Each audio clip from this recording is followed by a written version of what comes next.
बिस्मिल्लाहिर्रहमानिर्रहीम।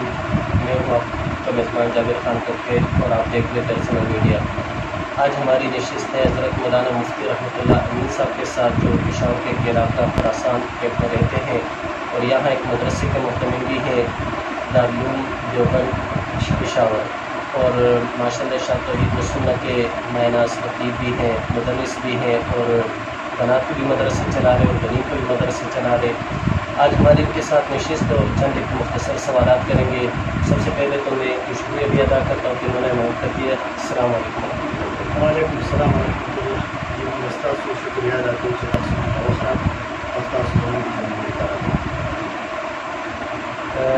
सबसे पहले मैं आपसे एक सवाल करूँगा, चूँकि हमारे यहाँ मुख्तलिफ़ जमातें और मुख्तलिफ़ तंजीमें इस्लाम के लिए खिदमत सर अंजाम दे रही है, तो जैसे मसलन तबलीग है और जिहाद है, चूँकि इन दोनों के तरीक़ाकार अलग हैं, लेकिन बहुत सारी जमातें ऐसी हैं कि जिनका तरीक़ाकार एक है, जैसे SSP, JIF, JUIB, JUIC, JUI दरखास्ती, JUI नजरियाती, ये सब जमहूरी तौर पर काम कर रहे हैं।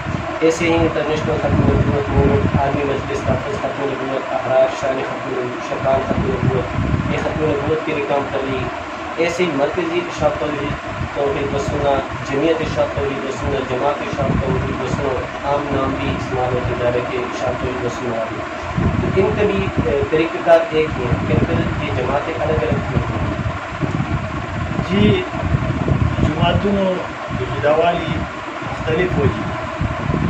मसलन दागे वसान मिसाल तासुर ज़दरकम हम यूकूर की उसी गुरु कला दारूना दे द वजह न दिली की चीज़ रूम क्या है वो सही कार में वो यार बिल पर शुचार सड़े कारता लाओ तोड़ियो सही कार में दागी द वजह न कला बीच कला जमात की दासी कसानी चागा कार न करे अयो सड़े आगा वो चीज़ कार होगा दागी द वजह न दागी न बीच और मखबल यो कार शुरू की और मिशन शुरू की और कला कला दासी यो कोर दे बागी की जिनी कसान ची आगा कार देर के आगा दखपल लालच द वजह लगी चेहरा दाखल को बस सिर्फ जमा फ्री और जमा इसकी और ज़कार को ना गुजर दिन दिल शम ज़बगटा ज़्यादा होता दुनिया फ़ायदो तो गुली दक्का से दा जमातों ने चिड़िली की पति की दो सोचने वाला खली यो आगा खली की चिरागी दिन मखिते आगा वो चेहरा दाखल सम कार न की सम कार होता दाखल चिरे नो दामिशन मख की न बुझी जमा आजमदार चीज़ दामिशन मख की बुझा बदा सोच बानी के सड़े जमात जुदा की और सोच दाई दिन का फ़ायदा हो रही खुदा का खबर आदम अलैहिस्सलाम नदा से तरतीब रवान के कुलूम जुदा की दिन के मुख्तलिफ शोबी सो देव शोबे दफारा सो कबरी शोबे दफारा सो कबरी शोबे दफारा जका यो शोबा यो इंसान से दोनों शोबों का रसीदल ग्रानी जो तो बचा बानी तबलीग रंग गालिबी बचा दे जिहाद रंग गालिबी बचा बांधे दखत नबूवत रंग गालिबी बचा बानी द सहाबों को दिफा रंग गालिबी बचा बानी द तौहीद रंग गालिबी बचा बानी द सुन्नत रंग गालिबी नो हर यो चीज़ पदी तरीक़ा बांधे कारो कमा पदी मिशन के जमा खिलाफ क्योंकि वो सड़े पदी सूट बानी जुदा शल मिशन और पर जमात जुदा की चीज़ सही कारो पर सही तरीक़ा बानी का हम दो खबर अदा का खबर अदा कर दे पारे सड़े जुदा खुदागीन दो तरीक़े योदा ची अवल पदी खपल जमात के दाना खपल मिशन हो चले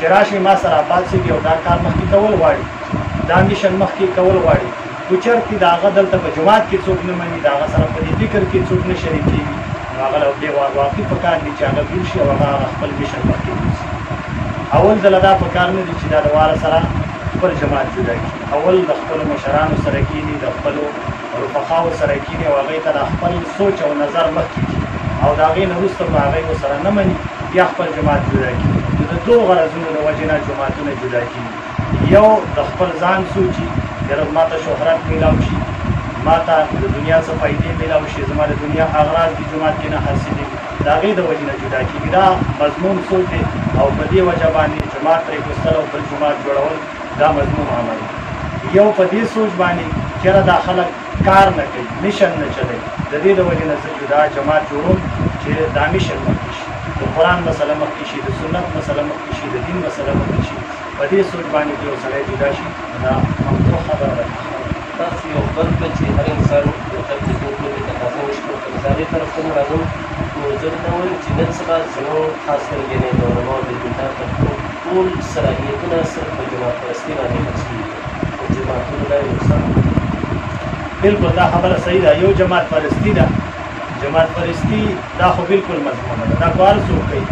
یو سړی دی په کوم جماعت کې ننوتو، هغې نه د نوح علیه السلام کښتۍ جوړه کړې چې بس په دې جماعت کې څوک دی نو هغه کامیاب دی، ورې نه خواخوا شو، دې خوا شو، هغه ناکام دی. د دې بالکل زه په خپله باندې سخت مخالف یم. د جماعت پرستۍ زه هېڅکله هم تایید نه کوم. پکار دا دی چې حق د چا سره په کوم ځای کې د هغه تایید وشي. ستاسو تعلق د ارشاد توحید سره سره په دې کې دین له ډېر ګروپ دی. بالکل دا په دې خبره کې خو زما خپل دی کفر دی. زه د هېچا صفایي نه بیانوم. زما جماعت کې بېشکه داسې خلک شته چې هغه جماعت پرستي کوي. په نورو جماعتونو کې یو جماعت هم د دې مسئلې نه پاک نه دی. زه ټولو ته دا درخواست کوم چې څوک په کوم جماعت کې دی او هغه د دې شي شکار شوی دی، نو هغه له پکار دي چې د دې شي نه ځان راوباسي، د حق تایید وکړي په د هر جماعت سره، د برایي رد وکړي په هغه ولو که زما په امیر کې، ولو که زما په مشر کې، که زما په شیخ کې چې ناروا یې د هغې رد وکړي، چې ښه خبره یې د هغې تایید وکړي. بل چونکې صرف تاسو هم وایي د ایمان د ډېرو فایدې نه د ډېرو علماو ته یو دلیل دی چې موږ کمزوري هر یو جماعت سره نه شو چلېدلی. دا څه وجه ده او د دې حق څه دی؟ ځکه مثلا یو کس لږ وخت کې تبدیل نه کړی شي، لږ وخت هغه تصوف ته وکړی شي، لږ وخت هغه تدریس هم کولی شي، لږ وخت هغه بل جماعت ضرورت هم کولی شي. ممکن خو دا د دې څه حق دی؟ دا د کمزورۍ خبره خو بالکل بېکاره ده چې څوک چې موږ کمزور انسان له الله استعداد ورکړی دی، خو که چېرې دا د استعداد استعمال یو انسان تبلیغي امرونه ووایي چې یو ماچس هم څوک راوړي د هغې دپاره په وخت ونه باسي، د هغې دپاره ټیم ونه باسي، پیسې ونه باسي، د هغه ماچس د ده کور ته نه راځي. دا د کمزورۍ خبره بېکاره ده. یو ابراهیم خلیل الله او بل طرف ته د هغه د وخت بادشاه او پوره قوم او خپل پلار او مور ټول مخالف دي، خو الحمدلله هغه مقابله ګټلې او قرآن د هغې تذکره کړې ده. که انسان خپل استعداد استعمال کړي نو د کمزورۍ خبره نشته دي. هره شعبه کې انسان چرېدلی شي. الله انسان باندې داسې بوج نه ږدي چې انسان یې نشي وړلی. چېرې ته جهاد نشي کولی ما په تا باندې فرض کړی، ته تبلیغ نشي کولی ما په تا باندې فرض کړی. ما چې مخکې کومه خبره وکړه په دې بنیاد باندې چې زیات کار انسان کوي نو یو کار ته چې متوجه شي زیات کوي. خو د هغې دا مقصد نه دی چې صرف یو شعبه کې به استعمالېږي او بله به نه کوي. نه انسان په هره شعبه کې د خپل وس مناسب استعمالېږي. جهاد کې به هم استعمالېږي، تبلیغ کې به هم استعمالېږي، توحید کې به هم استعمالېږي، سنت کې به هم استعمالېږي. ټول چې څومره شاخونه دي هغې له به وخت ورکوي او هغې کې به خپل جدوجهد کوي. خو د دې خبرو مطابق یو بل سوال دی چې د یو کس په ټولو جماعتونو کې نشي چلېدلی، د دین ټولې یا لږې ډېرې تقاضې پوره کولی شي، بیا داسې ولې نه کېږي چې دا جماعتونه یې جدا کړي دي؟ ځکه چې د دې جماعتونو د جدا کېدو د وجې نه انسان په هغه نورو تقاضو کې نشي چلېدلی. اکثر جماعتونو دا یعنې شرایط دي چې د دې جماعت د رکن نه د بل جماعت د رکن نه جوړېږي. د هغه نورو تقاضې خامخا پرته دي. هغه خلک چې کوم د جومات دپاره کوم شروط دي هغه د دې دپاره چې دا ملګري زمونږ سره په دې میشن کې صحیح وچلېږي. کله کله دا شروط چې نه نو انسان داسې غوباړی وي چې کله یو طرف ته منډه وهي هلته ولکړي، بل طرف ته منډه وهي بل طرف ته منډه وهي. یو سړی په دیني سوچ باندې د یو جماعت سره خدمت کوي، بل سره موږ د هغې کوم مزاحمت نه کوو، کولی شي. خو دا شروط مشران د دې دپاره دي چې یاره دا سړی خواهش پرست نه شي. لکه دا د احنافو خپل اصول دي، د شوافیو خپل اصول دي. د هغې دا مقصد نه دی چې یو انسان د احنافو کې د شوافیو په یو مسله عمل وکړي نو کافر شي. هغه د دلایلو په بنیاد باندې په بله مسله باندې هم عمل کولی شي، خو د دلایلو په بنیاد باندې، دا نه چې لکه څلالش په بنیاد باندې. نو د دې د وجې نه په دې د جماعت کې چې کوم دا شرایط دي دا د دې دپاره چې دا سړی پابند دي نو دا به صحیح طریقه باندې